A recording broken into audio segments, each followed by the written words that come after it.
And welcome everybody to the City Council Candidate Forum for the District 1 seat on the Claremont City Council. We have the 4 candidates with us here live today. I'll announce each of your names if you'd like to wave. First we have Christine, is it Margiotta or Margiotta? Margiotta. Excuse me, Christine Margiotta. I should have asked you that before we started. And then we of course have Corey Kalaikai. Zach Corser. Hello. And Ethan Resnick. Hey. All right, so we're going to go ahead and get started here with opening statements from each of the candidates. Each candidate will have 2 minutes to give their opening statement, and for those of you in the audience, you'll see Raul may be holding up some signs to indicate that they've got 15 seconds left, and also when their time is up. So if you see Raul lifting up a paper, that's just an indicator for the candidate who's speaking. And we're going to be working on a 2-minute format for opening statements, for responses to questions, and also for the closing statements at the end. We're scheduled to be here until about 1:30. So if we have time after the 4 pre-selected questions have been asked and answered, I will be looking at the Zoom chat for any additional questions submitted by the audience. And keep in mind, if you'd like to submit a question, it needs to be addressed to all 4 candidates. We won't be having any questions that are directed to just one candidate only. So with that, we'll go ahead and move to opening statements. And we're going to be rotating in order as far as who goes first and who responds to questions first, just to keep things even and fair for all candidates. So we are going to go ahead and begin with Christine Margiotta with her opening statement. And Christine, the floor is yours. Thank you so much, Mason, and thank you, Raul and Mason, for hosting this conversation today and for everyone for making time to be here. My name is Christine Margiotta, and I have been a longtime Claremont resident. I grew up here, went to school here, spent my childhood and college years here, and was actually a Kiwanet in high school and had the opportunity to build that foundation of service to community in my early years. And I very often credit my time here in Claremont and that commitment that was instilled in me at a young age to the work that I've done over the last 2 decades. So for the last 20 years, I've worked all across this region on issues that matter to our communities. I've worked on issues of homelessness and affordable housing, economic and racial justice, mental health issues, education reform. I've had the privilege of working with our communities on a whole range of issues. And what struck me most is the opportunities around how we do this work. How do we come together and build bridges across diverse stakeholders, across ideologies, across communities to really get things done in our communities? So this is really what inspired me to run, is over these last 6 months of witnessing our community here in Claremont endure this pandemic, most recently enduring the challenges of climate change, witnessing our country's reckoning with racism in our systems, and now the challenges to our democracy. We have these simultaneous challenges in front of us, and I feel uniquely equipped to step in and to tackle these challenges alongside our residents. I have a long history of working together in collaboration, and I'm eager to do that with our community on this city council. Thank you so much. Thank you, Christine. Next up, for an opening statement, we have Corey Kalaikai. Members of Claremont Kiwanis, good afternoon. I want to begin by thanking you all for sponsoring this candidates forum. It's always nice that you do this every election cycle. I've been here before. It's nice to be back. Even though we can't see all of you at home or where in your offices, wherever you might be, I thank you all for taking time to want to learn about the candidates running for District 1. I have called Claremont my home for 46 years now. I grew up here. I attended the United Church of Christ Preschool, Foothill Country Day School, the Webb Schools. I went on to Loyola Marymount University in Los Angeles, where I earned my degree in business administration. I've served on your city council now for 15 years, both in good times and in bad. Some of you may recall I was on city council when we had the last downturn in the economy back in 2008. We were, one of the possibilities at that time, people were suggesting we looked at raising the utility tax. Instead, our council pursued economic development in a big way. We brought in Super King, we brought in norms, We brought in San and Luong, Sprouts, and many other businesses. And at the high point of our efforts, we had a 2% commercial vacancy rate here in the city of Claremont. We increased our reserves from the minimum 25% to 31% at the high point of that. And so that is the experience that I have that I would apply to our current situation. Hopefully in the near future here, we'll have the opportunity to move forward from COVID and we can bring our local economy and our community budget back. Another key point is, in the last election, as many of you know, 3 of my longtime colleagues, Apanya Nasiali, Joe Lyons, and Sam Pedrosa, all decided to step down at once. And we have 3 relatively new council members in Jed Liano, Ed Reese, and Jennifer Stark. In this election from District 5, we are guaranteed 1 more new council member. And so people encouraged me to run because I have institutional memory and experience, and it's important to have that balance on the city council. So I look forward to answering your questions. Thank you. Thank you, Corey. Next up, the opening statement will be Zach Corser. Hi, everyone. Thanks to the Kiwanis for organizing this. I'm as disappointed in not seeing your faces and not as I am in not getting a lunch today. I'm used to going to St. Ambrose, seeing you all and being able to have some lemonade or iced tea and being able to chat with you all before we actually get into the questions. So, you know, that you came despite there's no lunch means a lot to me and I think to all of us. So it's good to see you virtually. I'm running, as you know, for District 1 City Council at a very sort of unusual moment in the history of our city and in the history of our country. Obviously, we're not together today. We've been presented with some real difficult challenges, both to our community, to our finances, and to our city. And that's why I'm running, because I have a deep involvement and understanding of Claremont. And these new districted elections, I think, are an opportunity for us to focus more on neighborhoods and focus more on us as a community and think about the issues that are important to us as a city. It's hard when you hold a November election, and this will only be our 2nd city council election that's been held in November, to try to divide out all the things that are happening in our national politics and think about what's important here in Claremont. But because you're here, this is what we're here to talk about, and I'm really appreciative you want to hear about our solutions. Now's a time for change and continuity. Continuity in the sense of retaining the things that are important about Claremont in terms of our inclusivity, in terms of our quality of life.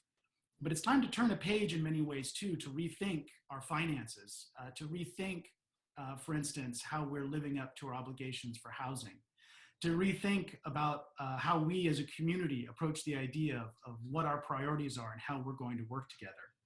I have deep experience working across broad coalitions to create change here in Claremont, whether it was as a commissioner or as someone who leads a local nonprofit. So I look forward to answering your questions. Thank you for having me, and we'll be talking soon. All right. Thank you very much, Zach. And for our last opening statement, I'll hand the floor to Ethan Resnick. Thank you. Thank you very much to all of Kiwanis for sponsoring this. You know, born and raised in Claremont, this town has always meant the world to me, which is why I never left. You know, the character of its residents and its institutions really shaped who I am today. From a young age, I've cared about public policy and politics. I've been volunteering on political campaigns since I was 14 years old, always lending a hand to push for a cause I believe in. I even traveled to Washington, D.C. with my rabbi and some friends at Temple Beth Israel when I was in high school to attend a social action conference and meet with our elected officials about issues of national importance. You know, during my high school years, I decided that I really wanted to learn more about governing. And so I decided to go to work in the offices of an LA City Council member and the LA City Controller. I got into this race to bring a fresh voice to our city council, a voice that is unrepresented in most governments across the nation, including Claremont's, which is especially odd given that we're a college town. Despite that, there have been many young elected officials doing great work from Savante Myrick in Ithaca, New York, to Michael Tubbs of Stockton, California. You know, I won't pretend to have all the answers, but as a 22-year-old and a recent college graduate, I have a personal stake in the direction of our society and of our town, not just for the next 30 or 40 years, but for the next 70 to 80 years. It's my firm belief that someone in my generation should be playing a major role in shaping our community. And so that's what brings me here today. And so I look forward to your questions. Okay, thank you, Ethan, and thank you to all the candidates for your opening statements. We're going to go ahead and move to the questions portion of the forum right now. And as a reminder to those of you who may have joined in the last few minutes, if we have extra time after these 4 questions, we will select some additional questions submitted from the audience before we move to closing statements. If you'd like to submit a question, you can do so in the chat function of this Zoom meeting. And please remember that any questions you submit must be directed to all 4 candidates. We will not be asking any questions that are pointed directly to one candidate. Okay, so we'll go ahead and start with the first question. We're going to be rotating the order of who responds first. So for this next question, or the first question rather, Corey will be responding first. And here's the first question.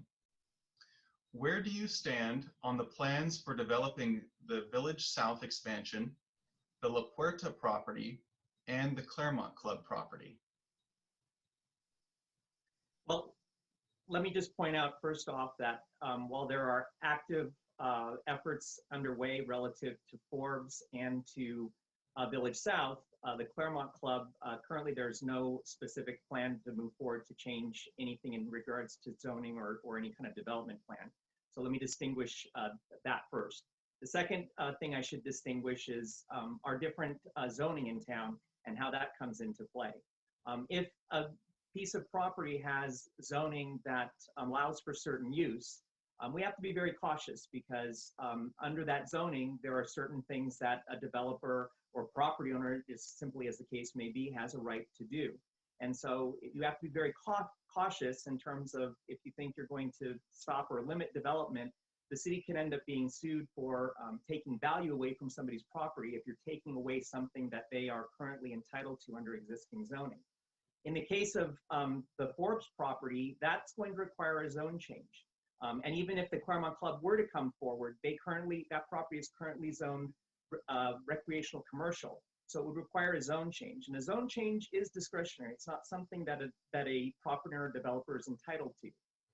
So those are situations where we have a little bit more opportunity to work with the developer or property owner, as the case may be, and have some give and take in terms of what they're proposing to the city. And I've demonstrated in the past that I take a stand on those things. With Town and Baseline, I did vote against that development because I did not believe that they were necessarily entitled to a zone change. So I will consider those things very carefully as we have proposals come forward for development.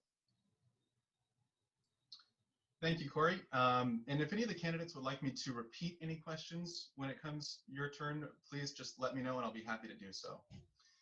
So the next candidate to respond to the first question will be Zach Corser, please.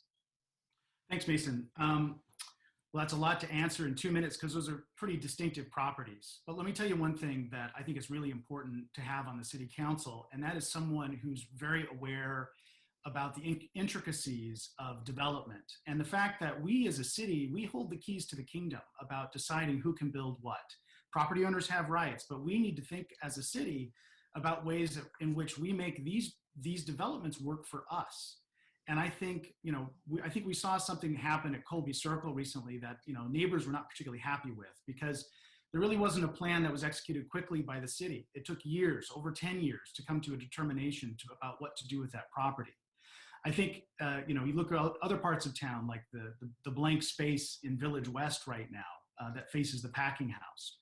We as a council, if I'm elected to council, we need to have a strong plan in place to understand how to make these properties work for Claremont. I think Village South, for example, presents tremendous opportunities for us as a community to get amenities, to get other things from developers that will make this property look, feel, and be a part of Claremont.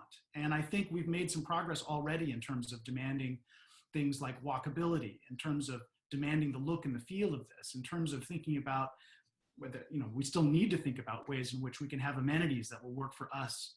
I think another thing is that, not all parcels or developments are created equal. I'll just say one thing about La Puerta in my time remaining. If we were thinking, there's an inclusive housing ordinance that's important in Claremont, but in terms of thinking about it as a location for affordable housing, we should locate affordable housing near transportation. We should locate it near shopping. And La Puerta doesn't make sense as a high density development. So I think this is the beginning of a process. I think people are going to have a chance to talk to planning and the council, but we need to be aware of how we can make these things work best for Claremont. Thank you, Zach. Next up to answer the first question will be Ethan Resnick. Yeah, so that's a great question. Very distinct properties, indeed. You know, I am a big fan of the Village South project because I do think it'll bring much needed housing to Claremont, but it'll also be transit oriented. And I think that's a perfect place for us to maximize the number of affordable units. I don't think it's smart to put many affordable units in places where there isn't easy access to transportation, because if we want to provide housing for very low income people, these are the families that can't afford cars or bikes or scooters. And so we need to make sure that, you know, we maintain that walkability factor in the village going south to Arrow Highway. And so that way we open up easy access to public transportation, convenient access, pleasant access to people who live around Arrow Highway and Indian Hill. The La Puerta project is a tricky one because although it's technically still being considered low density, it is slightly higher than everything that is currently in that neighborhood. And so we need to be careful the way we design a project like that and whether it takes up green space. And then for the Claremont Club, I would just say I'm a lifelong Claremont resident and a lifelong club member until this past August. It was really a gut punch when the club closed. It was really a good place to form communities with so many people, thousands of members all over the area. And so I would hope that someone buys that property and it is eventually able to be reopened. I do not support at this point the idea of turning it into condos or more developments. So those are my views on those specific projects. Okay, thank you, Ethan. And rounding off responses to the first question will be Christine Margiotta. Thank you, Mason. So I've spent the last decade and a half working on issues of homelessness and affordable housing throughout this region. So this is an issue that I've followed closely in this city and beyond. And what we're coming up on in this city over the next 12 months is our housing element process. So City Council will be charged with identifying sites for 1,700 units of housing. This is going to be a critical process for our community as we look at the balance of preserving the unique character of this city and creating enough housing to sustain our residents. So you mentioned 3 critical developments, and as we think about these 1,700 units, it's critical that we look all across this city and to recognize that housing will look different in each community. So with Village South, we have an incredible opportunity for mixed use development, for transit-oriented development, for affordable housing in this community.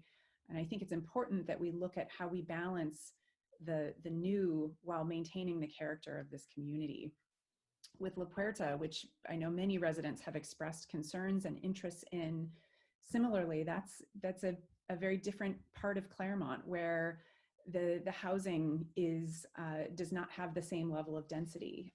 And I know neighbors are very concerned about the green space in that community as well. So that will also be a critical development for us to think about how do we balance ensuring those spaces for recreation and play and maximizing the opportunities we have for harnessing the resources in our communities. And finally, you mentioned the Claremont Club, such a treasured part of this community for recreation and rehabilitation. And I, as Corey mentioned, this will be an emerging development, but I share the value that center has held for this community for many years. Thank you. All right, thank you to all the candidates for your responses to question number 1. We'll go ahead and move on to question number 2. And for this question, we're going to begin with Zach to respond first. So the second question is, where do you stand on the idea of diverting some police funds to supplement other social services, such as response to mental health issues or homelessness? Well, I'm glad this question was asked. It's something that I think that started at a national level, but definitely does have local importance. This issue of policing, particularly in regards to race, and particularly in regards to fairness and issues of inequality. And I guess the first thing I would say is that, there is, I think, room to start thinking about policing in a way that can diversify our responses to what's happening in our town. It's not always It's not always the best idea to have the police respond to be the first responders to every call. In fact, our city manager and regionally here in the San Gabriel Valley are beginning to look into programs and creating a joint program whereby we could actually diversify who gets called to which calls around town, if it's a social worker or mental health appropriate kind of call, or if it should be the police.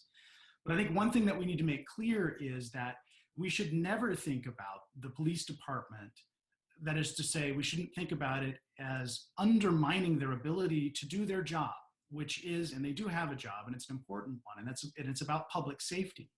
And making sure that through training, making sure that through citizen oversight, through the police commission, which I think we're on course to rediscover here in Claremont, that we make sure that that policing part of it is not only funded and effective, but that it reflects our values here in Claremont. So I think there's a win-win here. And the win-win is that we rethink policing in a way that diversifies our responses to what's happening in our town, that retrains and we can rethink about issues of fairness and equality, particularly when it comes to race in our policing, and that we as a community can recognize and remember, and as a council too, that we ultimately are responsible for making sure that our police department and policing in this community reflects our values. Thank you, Zach. Next to respond to this question will be Ethan Resnick. And as a reminder, if anybody would like me to repeat the question when your turn comes, just let me know. I'll be happy to do that. Thank you. This is a great question. I mean, first of all, I think we need a civilian oversight committee that has the power to rule on instances of police misconduct and all use of force cases. I mean, more broadly, it is time to reimagine the idea of what a first responder is. I mean, due to budget constraints, we would need a regional or county first responder program if we were to go this route, which I know the city's already looking into, in order to dispatch resources that are most appropriate for the situation at hand. I mean, these first responders would be unarmed and trained fields of expertise like homeless assistance, mental health interventions, domestic disputes, and general disturbances. I think the result would be fewer responses by armed police officers to lower risk situations, and a gradual reduction in police department funding simply to match the lower demand for police services. Although these first responders will, I mean, of course, require remuneration, the cost should be far less, especially if we work regionally, than what we currently pay for police services. I mean, for generations, we've been taught to think of something that can solve all of our problems that arise in our lives, when it's actually a specialized resource for dangerous situations. I think it's time for us to use our resources more efficiently and more humanely. Okay, thank you, Ethan. And next to respond to question number 2 will be Christine Margiotta. Thank you. Well, I think this question is an important one, especially as we look at our budget in this time of crisis. When you look at our general fund here in Claremont, 52% of our general fund is dedicated to our law enforcement. So that's a significant portion of our resources. And you asked this question about homelessness and mental health challenges. So from what we know about homelessness, the most effective intervention for someone experiencing homelessness is to support them in moving off our streets and into housing. And that is a toolbox that our law enforcement doesn't have. So in the last year alone, Claremont Police Department has responded to over 1,000 calls on homelessness. That's 1,000 calls for approximately 17 residents experiencing homelessness. And while we know our law enforcement have responded thoughtfully and compassionately, they don't have the tools to end homelessness for those 17 individuals. Our human services team does. So I would like to see us ensure that we're responding to human services needs with human services tools. What we also know is that focusing on solutions to homelessness are 40% cheaper than allowing people to stay on our streets. So, the cost comes from these crisis interventions like law enforcement, like our paramedics. It is 40% less expensive to support someone in moving into housing and having the supports that they need to stay there. So that's the intervention that I support for our community. I would like to see that investment in our human services to enable us to do that. We also know that over a quarter of our arrests here in Claremont over the last year were for possession of substances. So people struggling with addictions, not the crimes related to that addiction, but substance abuse possession. So I would like to see us invest in behavioral health, in mental health for our residents, so that we can get to the root cause of these challenges. And we can support our law enforcement in focusing on the job that we ask them to do, which is ensuring the public safety of our residents. Thank you, Christine. And rounding off the responses to our second question will be Corey Kalekai. Thank you. Let me make it unequivocally clear that I do not support reallocating funding from our police department. I have to remind everybody that, for one thing, we have all recognized that there are needs with our police facility as things even stand, and we haven't been able to get voter support to make those improvements. So in that area alone, our police are running at a disadvantage. But beyond that, I would remind everybody also that the residents of this town spoke very loudly in February when they upheld the idea of keeping our Claremont police force local, not going to the sheriff's department. There would potentially be opportunities for savings there, but we all have to remember we're talking about oversight of the police department. If you defer to the sheriff's department, we lose our police commission and our oversight of our law enforcement agency. Not to mention the many challenges and scandals that we're hearing coming out of the sheriff's department. So I recognize that, and it is not cheap to run your own law enforcement agency. Now, does that mean that we don't want to make sure that our services and police are cost effective, or that we shouldn't work with Tri-Cities Mental Health more closely on issues? Absolutely not. We should definitely do those sorts of things. But we have to be careful too, because we just like with healthcare, we often hear insurance administrators wanting to suggest how healthcare should proceed, not consulting doctors.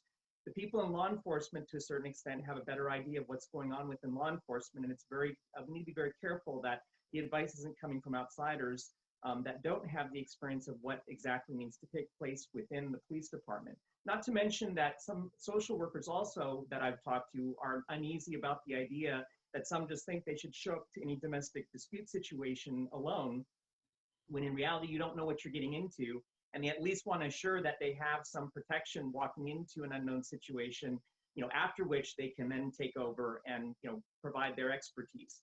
But again, I'm going to trust our law enforcement right now. I know that they need the funds that they have, and so at this time I do not support defunding in any way or reallocating police resources. Okay, thank you, Corey, and thank you to all the candidates for your responses. Just a reminder to the attendees, I have not received any additional questions submitted on the chat, and based on the time that we've spent so far, I think we will have time for 1 or 2 additional questions if any are submitted. If not, we'll just move to closing statements after we get through the 4 questions. So moving on to question number 3, and we will begin with Ethan Resnick as the first person to respond to this question.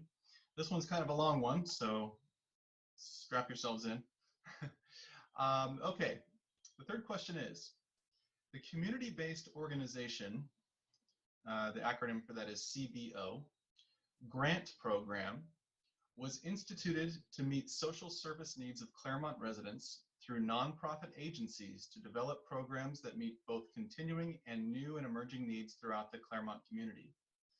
Because of a budget deficit facing Claremont, the CBO program was discontinued for the fiscal year 2020 through 2021, and many critical programs such as Claremont Meals on Wheels, Claremont After School Program, also known as CLASP, and Claremont Homeless Advocacy Program, also known as CHAP, lost their funding from this program.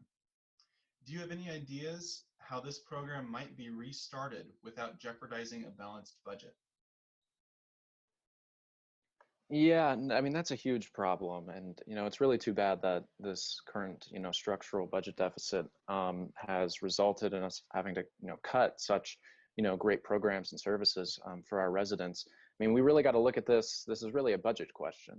And we need to be exploring additional revenue sources in Claremont, like new businesses, particularly popular high revenue generating businesses. And Super King's a great example. They bring in so much money for the city. But the city also needs to find a way to cut costs in response to our deficit. Claremont provides more routine services in-house than do many cities in the region, which greatly increases our city's pension obligations. This is why the California State Auditor ranks Claremont in the bottom 20% of California cities in terms of fiscal health, and I wouldn't have thought that being a Claremont resident. I've always viewed this town as being knowing how to do things right, but we do have some problems.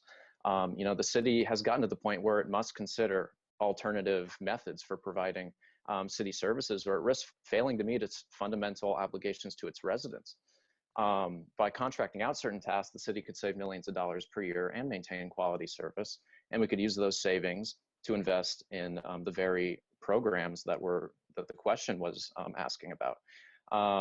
We shouldn't be saddling our children and grandchildren, me included, with a rising debt for which we're going to pay the price in the end. And I would much rather save money and reinvest it in our community than just putting $3 or $4 million a year on our CalPERS credit card. Okay, thank you, Ethan. And next up to respond to the third question is Christine Margiotta. So I was incredibly saddened to see the CBO grant program cut from Claremont's budget. A relatively small cost to the city was creating exponential payoff. Agree in terms of the invaluable services of Meals on Wheels, CHAP, CLASP, Sustainable Claremont. These are programs that, particularly in this pandemic, that we need more than ever. Our seniors are struggling with issues of hunger. People are falling into homelessness every day. Our parents, myself included, as a parent of 2 young children, are relying on our after-school care. So this cut was really hard for me to wrap my head around.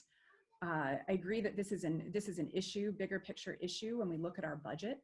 Our nonprofit community, myself having worked in the nonprofit sector for over 20 years and currently as an executive director of an organization managing a very tight budget, I know that we do more with less.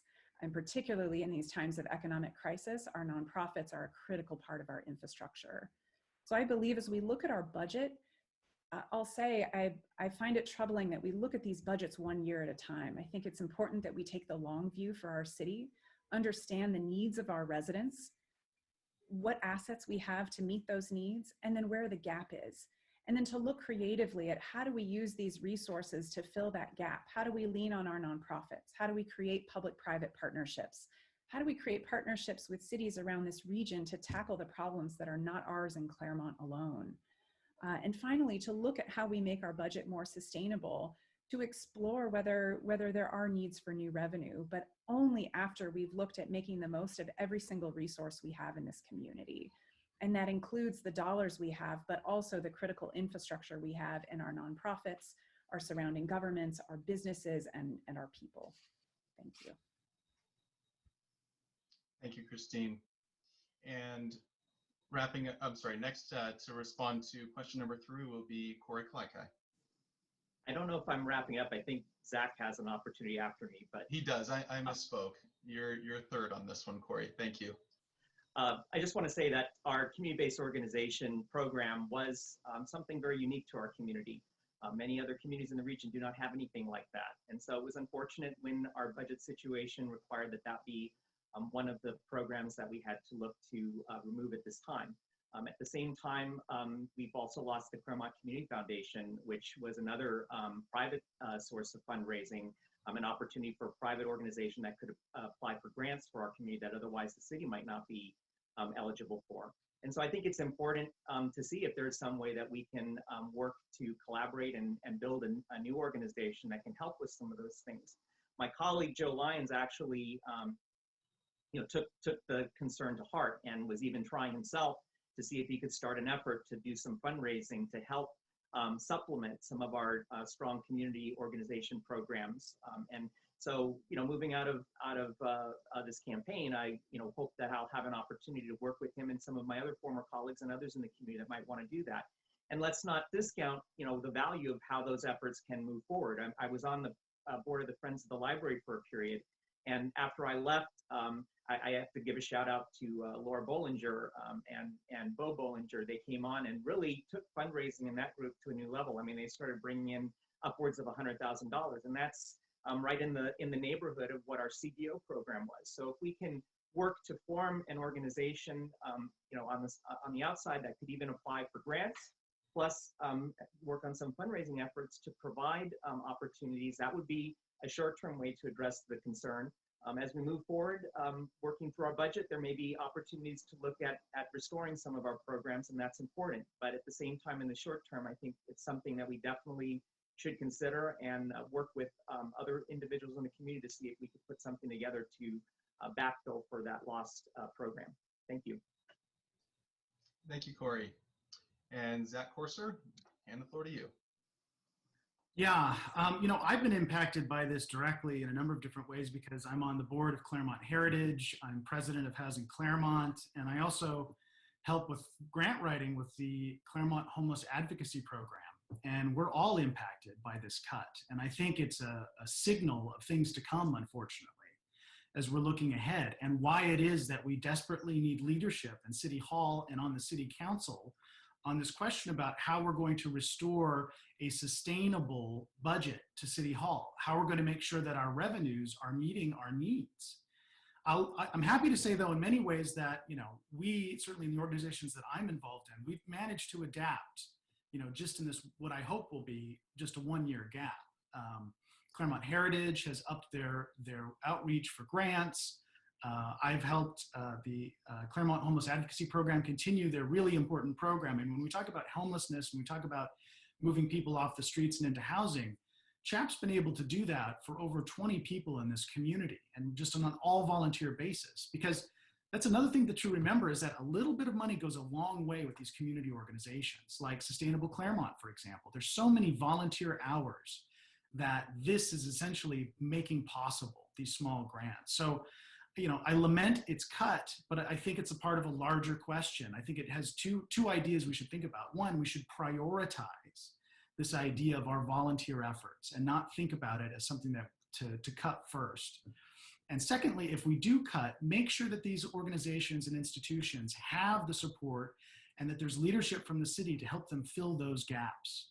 But again, it's a bigger question. I hope we have more time to talk about making Claremont have a more sustainable budget, because I'm really worried in the next council that if we don't act quickly on this revenue question, instead of talking and planning about how we make this a better community, we're just going to be talking about what to cut next. And I don't see that as a positive future for Claremont.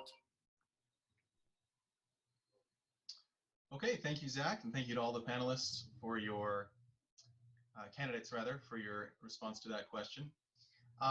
We've got one last pre-selected question, and I'm happy to say I've received a couple of additional questions from the group that I think we'll have time to get to.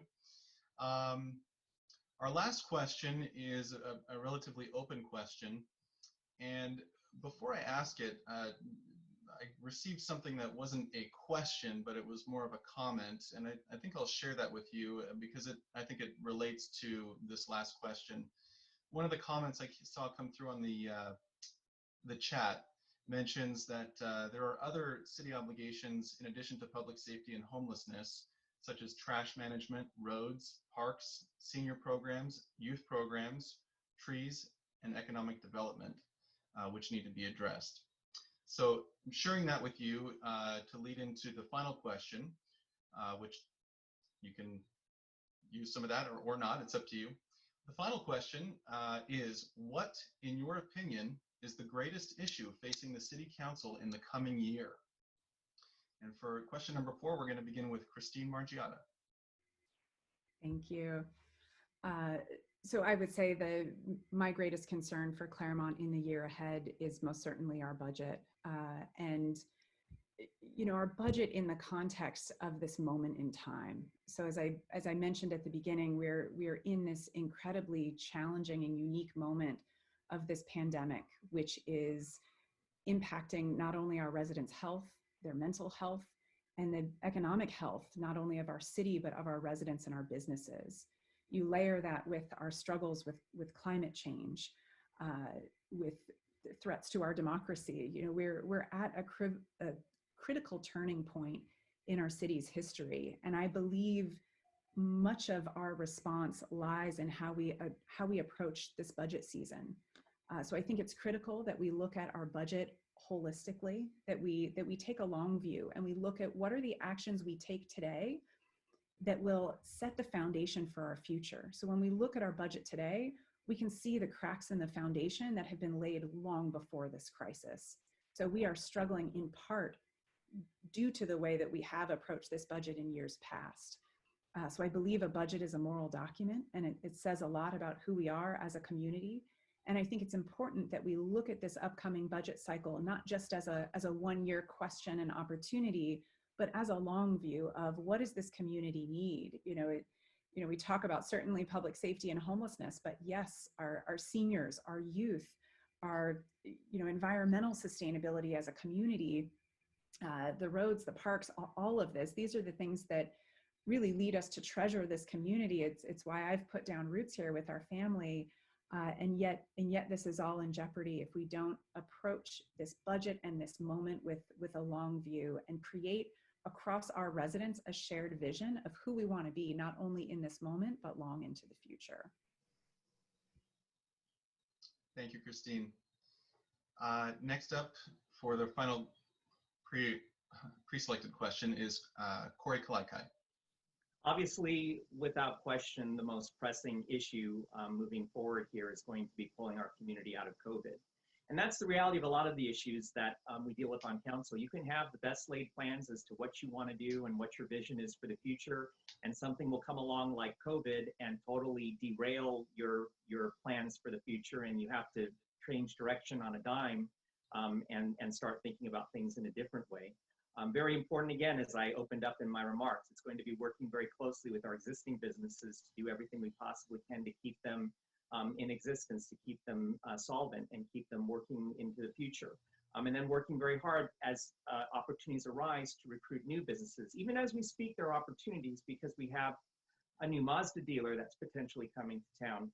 Also, our Dodge Ram dealership has an opportunity now to finally build their permanent showroom and expand their operation there. So those are some short-term opportunities, but again, if we're going to build, if we're going to grow, we need to do more of that. And even there, we have to remember too, there's talk about contracting out services. We have 6 bargaining groups. Only 2 of our employees, the city manager and assistant city manager, are not in a bargaining group. And you cannot contract out without negotiating with your existing bargaining groups. Not to mention the fact that if you do away with their positions, you have to pay out their PERS. You don't just get to walk away from PERS and say, we're done with that. You have to buy out the PERS. To pay off our PERS right now, to leave the program, would cost at this moment in time $168 million, money that we don't have. Of course, if you just remove segments of that, it would be smaller amounts. But again, the situation here too is as you're looking for other areas to save money, there are costs to those things. Some of my fellow candidates are talking about modifying things we do. That takes studying time, and there are costs to revising things and having things on the agenda. So again, there are costs even as you're trying to rework things. So we have to, that also be taken into consideration comprehensively as you're working on advancing your values and ideals moving forward, as we're also dealing with COVID. Thank you. Thank you, Corey. Zach, the floor is yours. It's a really important question. What's the most important? We've all talked about the budget. I mean, it's clear we've had a structural budget deficit for a number of years here in Claremont that we've still failed to address. And I think one of the reasons for that is another big deficit in Claremont is trust, unfortunately. And that's trust in city council to carry out what they should be doing in terms of leadership on this question of finances. There was that unfortunate incident about the water company where, I, along with a lot of other voters in Claremont, approved Measure W. And then we saw, unfortunately, that the city council wasn't able to see that through. And so our budgets became burdened with the settlement. And that's part of this problem. Another part of this problem is the fact that when we came together as a community and decided on what the best answer in the short term would be to solve these problems, or at least make an attempt to measure CR, we didn't manage to put together a majority for that. I think there were a lot of arguments on both sides, but the way I read this, particularly because looking around California, so many other communities, conservative or progressive, have voted for this because they're under the same burden of pensions, pension obligations. And we've got to fill this gap because the message we get from Sacramento, the message that we get from Washington, D.C. is we're on our own.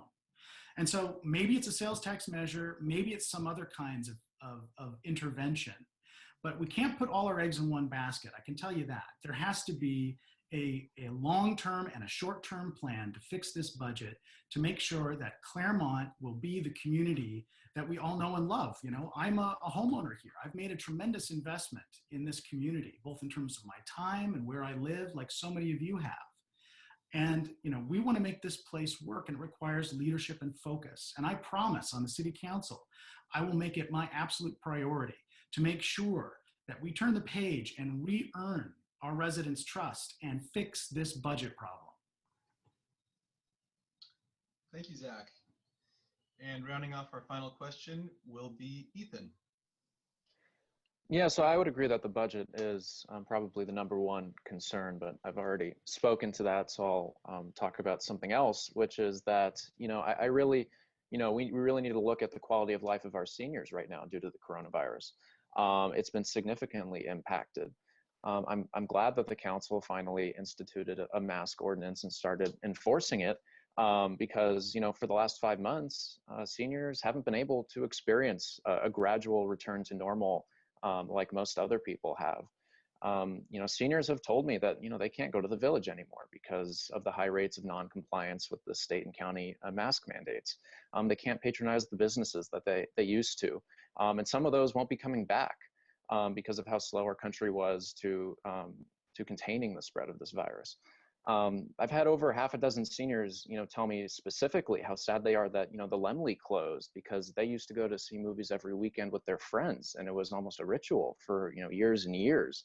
And so I would say that our most important thing right now is that we have to be active in filling the gap in quality of life that has been created by present circumstances.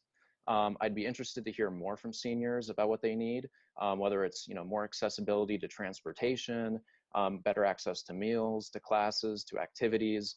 But we really need to make sure that we maintain that high quality of life for our Claremont seniors, because so many of them even moved to Claremont from other cities all around the country. I've met many of them who recently moved, and now this has happened. And so we need to make sure that they have the things that they need to lead a very pleasant life here in Claremont. Okay, thank you, Ethan. All right, so we do have about 20 minutes until we get into closing statements, so I think we should have time for 2 questions, and I do have 2 questions from the group.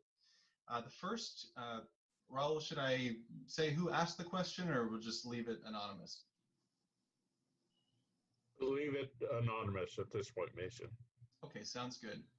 So the first question from the audience is a 2-part question. And we're going to be, let's see, we'll be starting with Corey for this question. Again, a 2-part question. Do you have any ideas about how to support businesses in this next year? And what are your thoughts about trying for raising the sales tax again, since the last vote was so close? Regarding helping our businesses, that's where it's very important to have a close relationship with our Chamber of Commerce. And we also have to be aware of the fact that different businesses have different needs. Some people aren't aware, but people got upset at us because they assumed that we were just being bureaucrats and we didn't want to close the streets in the village for particularly Yale Avenue for restaurants to be able to utilize the whole street. And we actually did move forward on a effort to look into that, and we got pushback from several of the retail operations on that street because, again, those businesses have different needs. One of the businesses on Yale sells holistic medications, and so along those lines, there may be people that are older or have that may be sickly, and they can't be parking around the corner and walking in if the street is closed. So that's where it's very important not to assume that we know what's best for our businesses, or even to take one business's suggestion and assume that's that works for everybody. We need to work very closely with our Chamber of Commerce. The Chamber of Commerce collaborated with us very closely in creating the Al Fresco program. That's the one that's allowing these parklets in front of the restaurants to allow them to operate at this time when they can't operate indoors. And so again, another thing over the years, walking the business district, it was identified to me that we had some shortcomings in our sign code. And so those were taken back, and our city relaxed some of our sign codes to allow businesses to be able to utilize their window fronts for more advertising in a reasonable way that didn't totally compromise what people view as the charm of the village, but still allowed more flexibility with our businesses. So it's going to be collaborating and listening very closely to what our business needs are, and ensuring that there are ways that we can work in a way that doesn't harm one business while we're helping another business. Oh, I didn't answer. I'll answer the other question in my closing remarks, since I didn't get to the question about Measure CR. I apologize for that. Sure, no problem. It's a two-part question and still only 2 minutes. So, so just as a reminder to all the candidates, the question was, do you have any ideas about how to support businesses in this next year? And what are your thoughts about trying to raise the sales tax again, since the last vote was so close? So next to respond to this question from our audience will be Zach Corser. Thanks, Mason. One way that we can think about supporting our businesses is to try to rethink what we're doing in terms of the way we regulate businesses in Claremont. And also to bring more leadership to this question. I haven't traveled around much because of COVID, like I think most of you, but I have been able to get out a little bit to places like Santa Barbara and many other California towns that very quickly, as soon as was possible, had plans in place and then executed them for a plan that Claremont currently has in terms of these parklets. I feel like we can do more as a city council, and should do more in terms of being active about working around these difficulties. Of course, there's going to be difficulties. People aren't always going to agree. That's part of the reason why we have a democracy, is because we're supposed to work through this, build coalitions, come together on ideas and execute a plan. And I think, as somebody who's worked in a variety of different areas of town, a variety of different levels of town, and have been talking actively about this question really since May, it's a little frustrating for businesses, I think, to sort of see that lack of leadership. And so, we need to absolutely do two things. One, continue having a relationship with businesses and the chamber, but also that the council needs to be more accountable for this idea of maintaining and protecting our businesses and growing them, because we rely on them for so many different things here in Claremont, whether it's services, whether it's food, whether it's socializing. There's just so much to our community. And we also need to rethink our businesses to a certain degree too. We're a college town. I think we need to start moving beyond just thinking about ourselves as a place to buy a car or a place to have a meal. There's other ways in which we can grow our revenue and think more creatively. And the council needs to be accountable, and they need to be a very active participant in building coalitions for that kind of change. Thank you, Zach. Ethan. Yeah, so we definitely need to maintain our relationship with our business owners in Claremont and with the chamber. I would say that, I'm a big fan of the Alfresco program and the parklets. I think it's a good way to temporarily relieve the pressure on businesses and make sure that they can, to a certain capacity, at least continue to make revenue, particularly restaurants. And I think they do provide a good atmosphere for the village.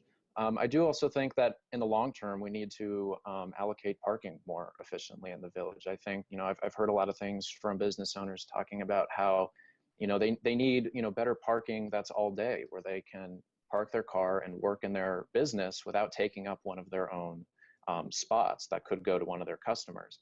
And so we should definitely look into more efficient parking. In terms of Measure CR, I do think we should give it another go. I know that there would be a lot of pushback from business owners who do not want sales tax to go up, but in the next few years, it is possible that the County of LA could raise sales tax, and I would rather that the city of Claremont get that $2.5 million a year or so, rather than the county. And I wouldn't say that that doesn't solve our problems, not even close. Even if we pass that, we're still going to have serious budget problems in Claremont, but will at least be on the way to solving a lot of the issues that we face. Thank you, Ethan. And rounding off this question will be Christine. So I see these questions as very interrelated. So when we think about our businesses and how we support our businesses through this time, and we think about potentially revisiting this sales tax, we're talking about a few things. We're talking about revenue for our city that helps keep us functioning, but we're also talking about the well-being of our residents, of our business owners, of the employees who work here in Claremont. And those are two critical elements as we navigate this pandemic and beyond. So when I think about our local businesses, I think about the need for our city to be nimble, to cut red tape, to eliminate permitting and fees that are required to navigate these processes for our businesses when we're in the midst of this crisis. I also think about the need to support and partner with our businesses in being creative in how we all pivot together. So the parklets have been mentioned and other creative options.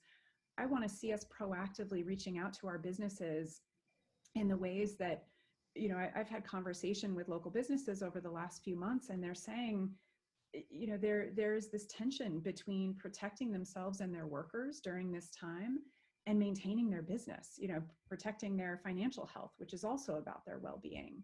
So how do we ensure that that those two are not mutually exclusive, that we can protect the financial viability of these businesses by supporting them and pivoting in whatever way we can, and also supporting the financial health and the physical health of our business owners, their employees, and our residents. And that then connects to this idea of CR. You know, I do think we need to take, as I've mentioned, a comprehensive approach to our budget. And if there is a gap when we've done everything we can to maximize existing resources, then I do think it's important that we consider a tax measure, whether it's a sales tax, a transient occupancy tax, property transfer tax. There we have options in this community, but only if we need to lean on them. All right, thank you, Christine, and thank you to all four candidates for your response to that question from the audience. We've got time for just one more question from the audience, which I do have. And this question is asking for each of your stances on two of the statewide propositions that will be on the ballot this November. And those are, they'd like to know each of your positions on California Propositions 15 and 22. Proposition 15 is a proposal to raise property taxes on commercial and industrial properties. And Proposition 22 is relating to the app-based drivers as independent contractors. So for this question, we are going to begin with, I believe Zach is next up to answer first for this question. Thanks, Mason. Let's start with 22 first. You know, I think we're all aware of AB 5 and how AB 5 really changed what is considered an independent contractor in California. And this was done for a number of different reasons, but one of which was a concern that people were being taken advantage of in terms of misclassifying who they were and where they worked. However, AB 5 also did a lot to narrow this definition to a point where the governor has recently had to loosen this for certain circumstances like freelance journalism, for example. It's definitely constricting. I think there's work that the legislature can do to better meet this problem, this policy problem. But I'm not sure that 22 is the way to do this, because 22 is coming directly from the companies that are most impacted by this. I think what we're going to see is a kind of battle, and what we are seeing is a kind of battle royale right now between Lyft, Uber, and these other kinds of companies who are in some ways just trying to buy their way out of the situation rather than working with the legislature to make this a more common sense and workable solution to the problem. So I'm always a little wary of private companies and special interests trying to work their magic through an initiative process. On Prop 15, one of the things that we've been talking about here is the funding gap for cities. And Prop 15, 60% of the monies from Prop 15 are earmarked to go to local governments. And this is a shot in the arm that city governments really need, in the sense that, you know, because due to pension obligations in particular, California cities are especially burdened under current financing rules and under the current budgets of the state, we need these extra funds to support our community. And Prop 15 is a way to start working on filling that gap. Thank you, Zach. Ethan, you're up next. Yes, so I'll do the reverse order. I'll start with Prop 15. And to say, first of all, I do support it. Also known as split roll, because it's taking it's putting businesses and houses, residences in different categories now for property taxes. And this would generate a lot of money in the state of California. And a lot of it will go to education, about 40%, and 60% will go to local governments. And we really do need that money, because if we can harness these resources comprehensively through Prop 15, through Measure CR, through modernizing our budget and making it more efficient, we can really start to find some real money to spend on things of great importance to our community. And in terms of Prop 22, this is an interesting one for me, because I spent my, all through college, especially during summers, working for these companies, Uber and DoorDash and all, and, making money as an independent contractor. I'll be honest, I have not made up my mind on this one. And one of the reasons I haven't is because, especially working for these companies, things really go back and forth with how much you end up making. There are plenty of times when I was working where I was very upset with the companies and the way that they would sometimes treat their independent contractors on the job in terms of certain situations. But also, I do think that there are problems with Assembly Bill 5. So, it really does concern me, all the special interest money that's going into this. I mean, I would have loved to make more working for these companies, and then to see each of them throwing in $30 million apiece to pass Prop 22, it makes me feel a little suspicious about the whole thing. And so I'm definitely going to do more research on it, because this is an issue particularly that really means a whole lot to me and many of my friends who also have worked for these companies. Thank you, Ethan. Next up will be Christine Margiotta. So this upcoming ballot in November is a huge one. There's so many propositions that have the opportunity to greatly impact our lives locally here in Claremont, and you've named two of them. So on Prop 15, I am a proponent of Prop 15. I do believe that the critical revenue it'll bring to our state, over $12 billion estimated to the state of California, and over 1.8 million right here in Claremont. That's critical infrastructure for housing and homelessness, our trees and our parks, our services for our youth and our seniors. Those are resources that we will desperately need as we weather this pandemic and beyond. I do think it's important that we're mindful to the impact on small businesses here in Claremont, so that we work with them to mitigate the impact financially on these businesses to the increased sales tax. And secondly, on Proposition 22, I am opposed to this proposition. As was mentioned, these app-based companies have put in over $180 million to fight this initiative. And this is to prevent their workers from having the protections they need, like paid sick leave. And ultimately, again, generating tax revenue that supports critical infrastructure in our communities. As we've been moving through this pandemic, I've thought so much about our essential workers. And we as a family have often relied on Instacart or DoorDash. And every time someone knocks on our door, I think about the service that they're doing in risking their lives to support our families and having the food that they need. Just as our grocery store workers and our healthcare workers are doing, these workers are risking their lives every day to make a living. And this proposition is proposing to deny them the critical rights that they need, like paid sick leave in the midst of a pandemic. And so I am opposed to moving this proposition forward. Thank you. Thank you, Christine. And finally, for our last question, Corey. Well, we talk about holding elected officials accountable, and of course I'm one, so fair game.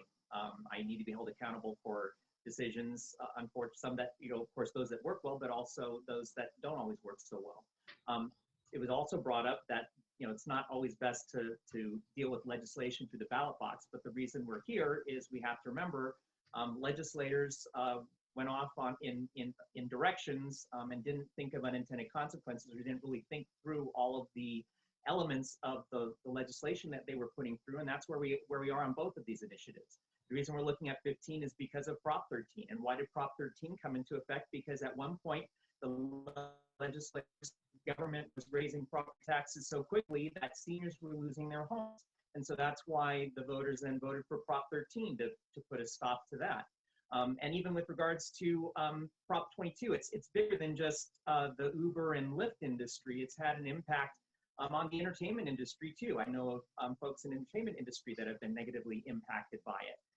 And with regards to some of these individuals, they're not necessarily doing these things as full-time jobs, particularly in Uber and Lyft. Many people are doing that to get some side income. They're not necessarily looking to necessarily get benefits out of it. So that throws a wrench in the works for those that just want to have some side work on the side to supplement their income. So again, these things, we always try to find this silver bullet and fix it, by legislation, and then we cause other problems. And that's why we also have to be careful when we're talking about how we're going to address problems in Claremont. We have to, just like I said, the street closures, it affects people in different ways. So you've got to be very, very careful. That's the one thing I've learned in my time in government, is you have to think things through very carefully. And most importantly, both of these things affecting economy and business, that's what people need to be thinking about very carefully as they vote on them.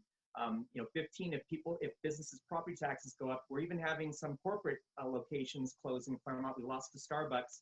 If business is negatively affected, it could, all the more put the nail in the coffin for some of our businesses down. So there's a balance there that people need to consider as they're voting on these things.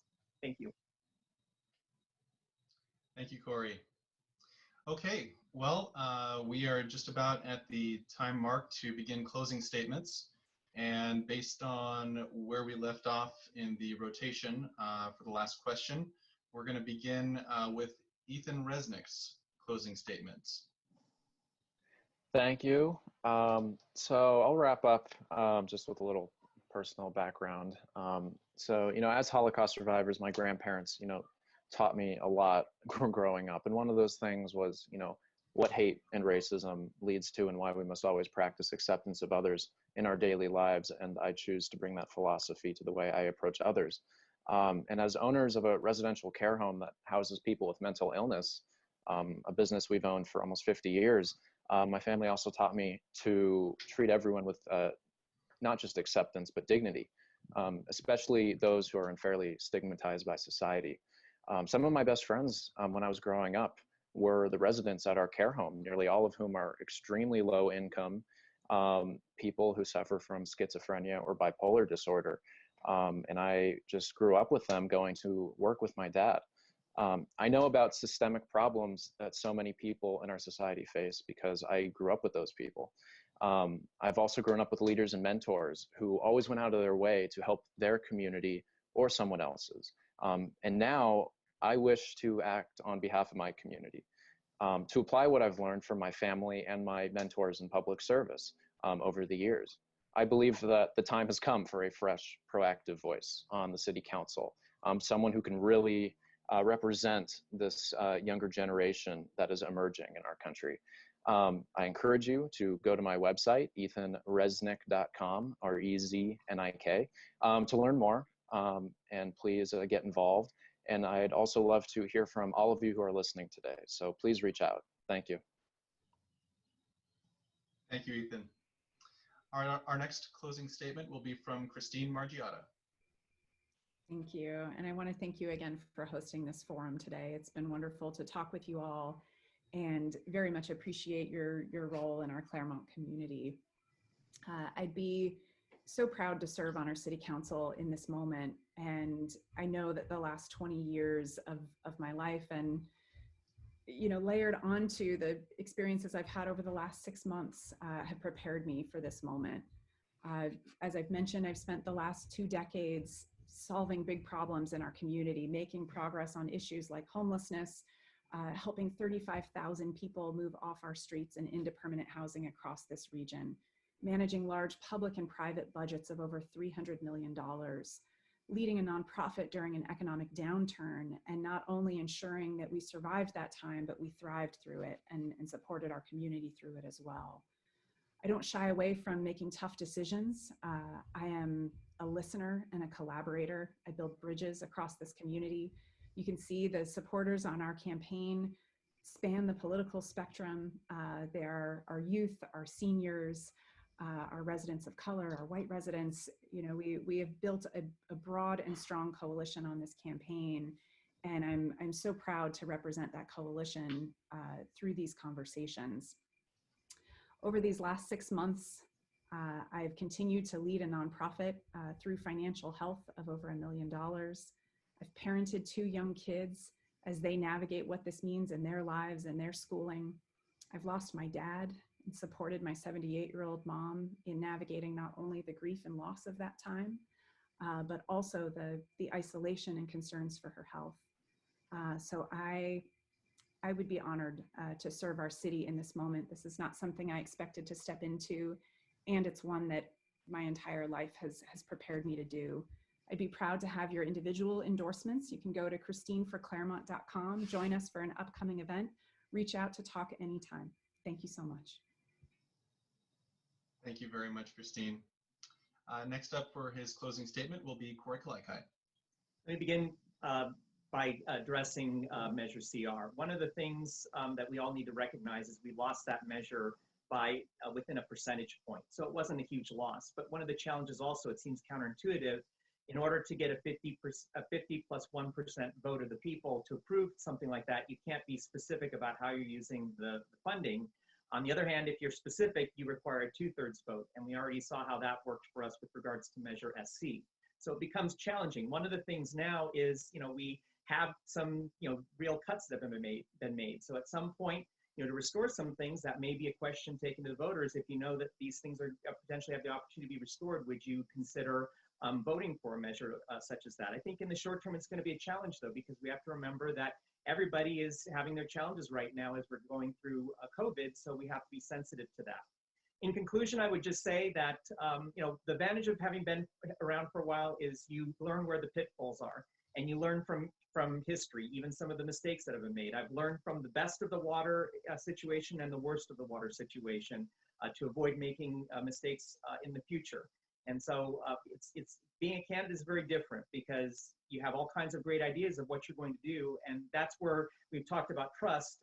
Sometimes people make promises running for office, and then once they get in the seats, they find out it's not what they thought it was, and that some of the solutions aren't as simple as they thought.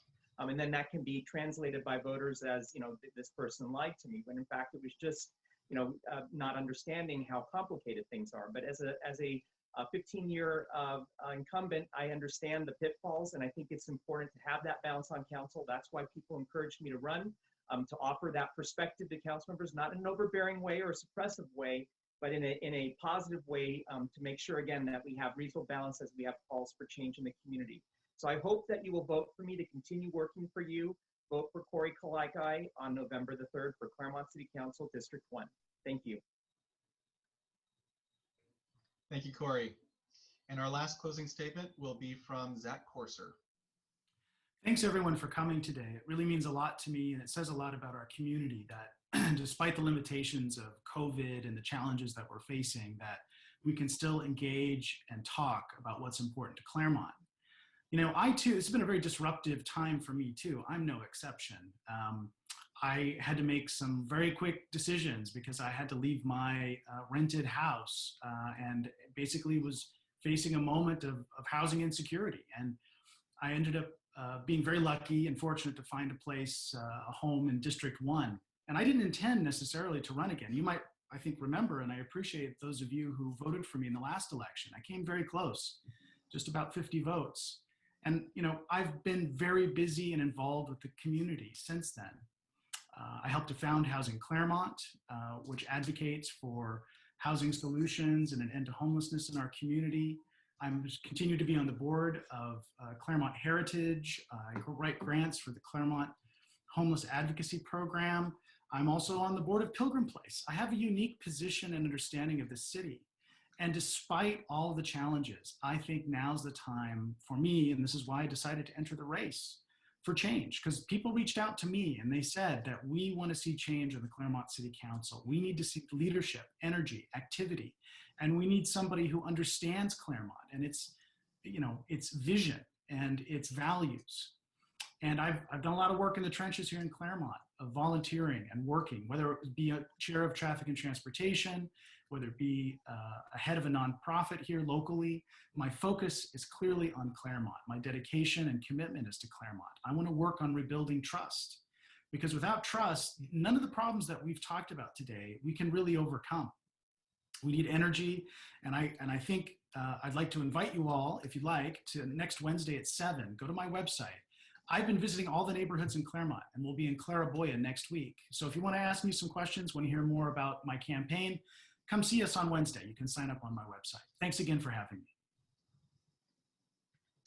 Okay, well, thank you very much to all of the candidates for joining us today and sharing your vision and answering the questions that were put together by our group here with Claremont Kiwanis.